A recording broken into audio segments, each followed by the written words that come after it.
Hi, I'm back again, this time with a review of the new Motionless in White album, Decades. Motionless in White are a metalcore band who have also dabbled in goth music and industrial music for probably, I want to say 16 years. At this point, their first album was 2010. I've never liked them. A lot of people do like them. For me, they've always come off pretty cringy. Chris, Motionless, the lead singer, he always kind of comes off like he's trying to be cooler than he is. A lot of their stuff from a few years ago seemed fairly ironic in how ridiculous it is. Like, he definitely understood how, like, campy it is. But this album, I feel like it's serious in a weird way, in like a falling in reverse way. Metalcore used to be a genre that was actually infusing, like, hardcore punk, hardcore music in general, with like ideas of metal, lots of metal screaming incorporated into the music, ridiculous amounts of gain, longer songwriting, especially because a lot of hardcore music, the songs are very short, but with metal they're not. But over the years, as bands like Converge and Dillinger Escape Plan have been less talked about and looked at, even though those bands still exist now. Converge released 2 albums this year. People have talked about them quite a bit. But other bands in the genre haven't gotten as much attention, the ones that sound like that, the classic ones. And in return, what we've gotten is basically what I like to think of as like metallic pop punk more than metallic hardcore. It started with bands in like the late 2000s, mid 2000s, who I would not say are like the pop punk metalcore that I just described, but they're much catchier and more accessible to the general public. Bands like Avenged Sevenfold or Bullet for My Valentine. And, since then, more genres, industrial and goth, as I mentioned at the very start of the video, uh, electronics were introduced. I don't think a I don't think a genre advancing, progressing is a bad thing by any means. Obviously not.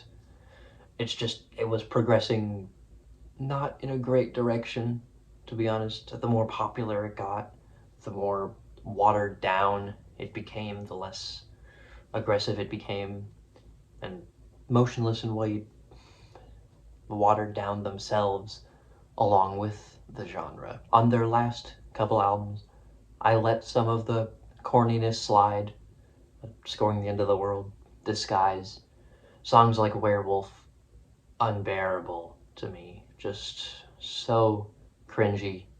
Reminded me a lot of Animals, that Maroon 5 song, not good, but some of the lyrics weren't terrible. Chris's songwriting wasn't that bad. Back then it wasn't too cringy aside from a couple tracks like that.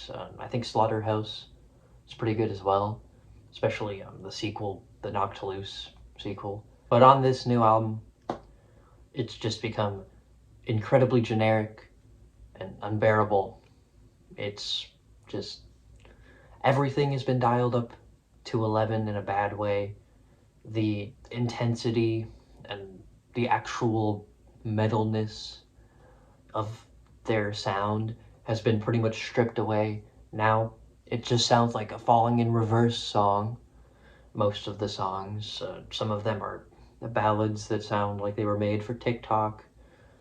I got the vibe of Sleep Token. Their electronics have become really tacky over the years, despite the fact that they have a member dedicated entirely to keyboards. You would think, with how much industrial music they clearly are influenced by and have put into their music, they would know how to do it better than they do now. But no, none of it really comes off as genuinely abrasive or loud like actual industrial music often is. A lot of this is just washed out and trying too hard to be accessible for most people. The opening track sounds like a really bad 3 Days Grace. The guitars are very sterilized. They're trying to be heavy, but there's really not enough noise or gain on them to come out that way. It just sounds like radio rock. The choruses are vaguely catchy, but they're not really memorable. The track Playing God has a feature from Corey Taylor, of all people. It just sounds like a really bland version of a song that would have been on Iowa, the Slipknot album. The drums and like the guitar riffs, the speed reminded me of Disaster Piece from that record, but just not as interesting. Plus, the like pseudo rapping styles, this doesn't sound great at all. I think Corey's feature is pretty good. Like, his performance compared to Chris's is much better. It's just still not a very interesting song. I feel like if I just listened to Iowa, I would get the same experience but better. To directly mention a track's lyrics, Love at First Bite sounds like some book talk shit. It feels like he made this to try and be attractive to like middle-aged women. It's a lot like when Peter Steele in the 90s just changed his lyrics to be much more romantic because he realized he could get women in that way. I'm not sure if Chris is in a relationship with someone. Last time I knew about him, he was, but it gives me that vibe. It gives me typo negative, weird romantic lyrics vibes, but without the irony or the satire in them. I don't think Chris is like a bad singer by any means. He has a great range. He can scream fairly well. I've heard him do it a couple times. There's one song, I think it's Thoughts and Prayers on Disguise. He does a pretty good growly voice there. Well, not growly, but like, you know, he's yelling, he's screaming.